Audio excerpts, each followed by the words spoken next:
শুনলে ভালো, না শুনলে খারাপ। কে শুনবেন সে থাকতে পারেন। আসলে ভাই, আসসালামু আলাইকুম। সকল আদমের সন্তান যারা তাদেরকে বলছি, শুধু মুসলমান, হিন্দু, খ্রিস্টান, বৌদ্ধ এভাবে বললে হয় না, সকলকেই বলছি।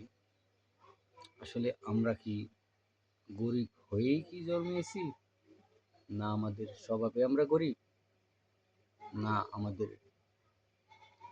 চলাচলতির দিকে গরিব? কোন দিক দিয়ে আমরা গরিব বলেন? আমরা কিন্তু গরিব না, কারণ হাত ভালো, পাও ভালো, তাহলে আমরা গরিব?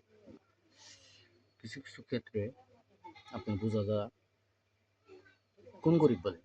আমি বোঝাইতেছি কোন গরিব। অর্থ যদি বা সম্পদ যদি কম দিয়ে যায়, তাহলে অবশ্যই আপনি গরিব। কারণ সম্পত্তি কিন্তু আপনাকে সম্মান দেয়। সম্পদ না থাকলে বাপের, আপনাকে যদি বাপে না দিয়ে যেতে পারে, তাহলে কিন্তু আপনি সম্মান পাবেন না। এলাকার সমাজ আপনাকে সম্মান দিবে না। নগদ টাকা, কোটি টাকা আছে, কিন্তু আপনার সম্পদ নাই, না, সম্মান তারা দিবে না। তারা সম্পদ দেখে, সম্পদ কতটুকু জমি থেকে গেছে, কতটা বাগান থেকে গেছে, কতটা বাজারে বিক্রি থেকে গেছে, এগুলা দেখে। এগুলা যদি আপনার বাপের থেকে যা রাইখা যায় আপনার জন্য, তাহলে আপনি সম্মান পাবেন এলাকায়।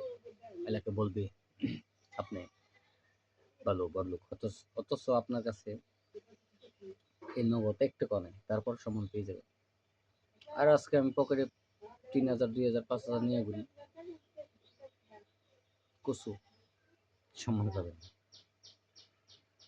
কারণ যুক্তই পড়ছে হিংসা এবং প্রতিহিংসা।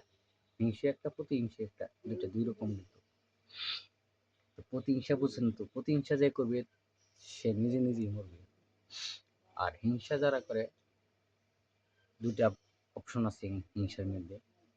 হিংসার মধ্যে কি দুটো অপশন আছে। এক, হিংসা আপনাকে বড়লোক বানাতে পারবে, আপনি যদি দুর্বল থাকেন বড়লোক হতে পারবেন হিংসা যদি করেন। হিংসাটা কিরকম?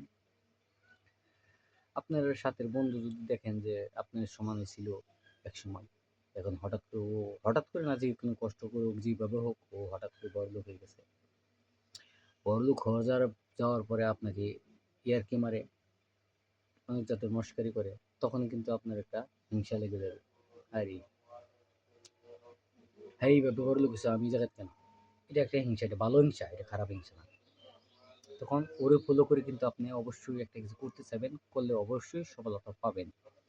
আরেক হিংসা যেটা খারাপ হিংসা, আপনি ভালো চলতেছেন, এটা তার গায়ে লাগবে, দিবে না ভালো থাকার জন্য। এই হিংসাটাই মরলে জব দিতে হবে। যেটা আপনি ভালো থাকলে তাদের আগুন জ্বলে, গায়ে আগুন জ্বলে, এই লোকটা ভালো না। দুইটা হিংসা আছে মানুষের, দুইটা ফলো করা মনে রাখবে সবসময়। এই কথাটি বললাম, আর কিছু না। আর যদি কারো ইউটিউব এবং টিকটকের বিষয়ে কিছু জানার থাকে, আমাকে অবশ্যই ফলো করবেন। আমি এটার সলিউশন দিতে পারবো ইনশাল্লাহ, ব্যবস্থা আছে আমার কাছে। আসসালামু আলাইকুম।